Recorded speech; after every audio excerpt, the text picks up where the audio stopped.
Hello everyone, welcome to my channel. ఈరోజు నేను draw చేసింది ఏంటంటే స్వామివారి రూపం.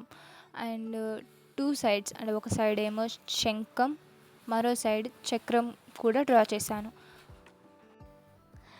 శంఖం ఏంటంటే ధర్మాన్ని గుర్తు చేస్తుంది, ధర్మానికి ప్రతీక.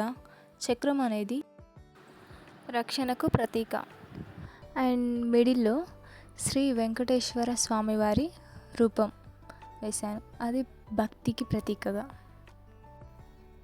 కొన్నిసార్లు మనం గుడికి వెళ్ళి దేవుని చాలా కోరికలు కోరుదాం. మనం అడిగిన ప్రతీదీ జరగదు.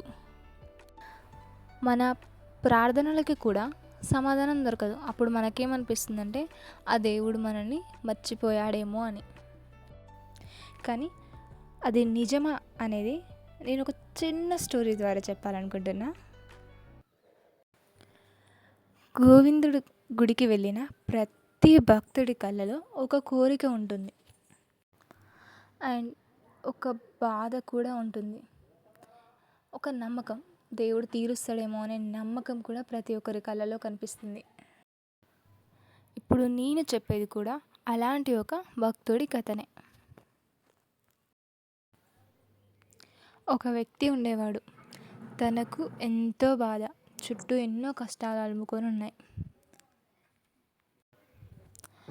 తను ఎంత కష్టపడ్డా సరే ఫలితం రావడం లేదు.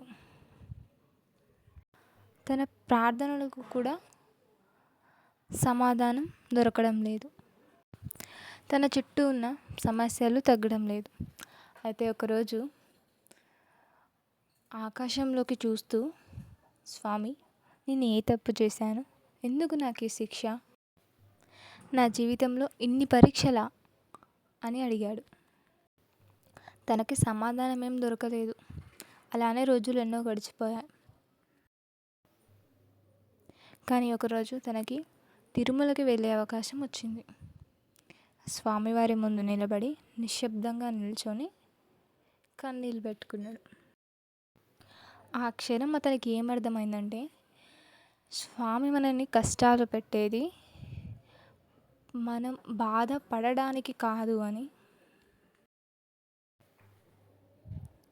మనలో దాగి ఉన్న బలాన్ని బయటికి తేవడానికే మనకి అన్ని ఇబ్బందులు, అడ్డంకులు ఎదురవుతాయని. బంగారం కూడా అగ్నిలో కాలిన తర్వాతే దాని విలువ పెరుగుతుంది. మనిషి కూడా కష్టాలు ఎదురైతేనే బలంగా మారుతాడు. ఆ రోజు నుంచి ఆ వ్యక్తికి అర్థమైంది. ఆ రోజు నుంచి ఫలితం కోసం కాదు, ప్రయత్నం కోసం జీవించడం ప్రారంభించాడు.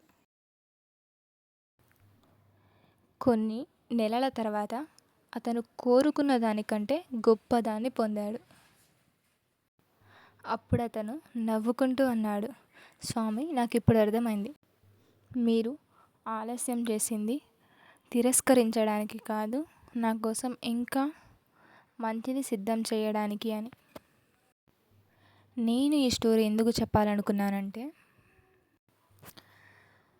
జీవితంలో ఏదైనా ఆలస్యం అయితే బాధపడకు, ఏదైనా కోల్పోతే నిరాశపడకు.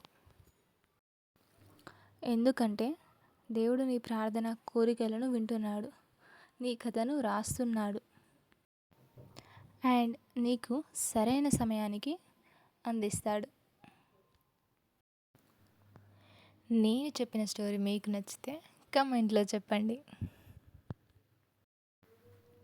అండ్ నా డ్రాయింగ్ లుక్ కంప్లీట్ అయ్యేంత వరకు చూడండి. డ్రాయింగ్ నచ్చితే ప్లీజ్ లైక్ చేయండి. నా డ్రాయింగ్లో నేనేమి ఎక్స్ట్రా పెన్సిల్స్ కానీ, చార్కోల్ పెన్సిల్స్ లాంటివి యూజ్ చేయకుండా జస్ట్ నార్మల్ పెన్సిల్తోని డ్రా చేశాను. స్వామివారి ఫేస్ అండ్ కిరీటం, శంఖచక్రాలు, హెవీ డిజైన్స్ ఏమి యూజ్ చేయకుండా సింపుల్ డిజైన్స్తోని డ్రా చేశాను. లుక్ ఎలా ఉంది అనేది ఫైనల్ లుక్ చూసి కమెంట్ చేయండి.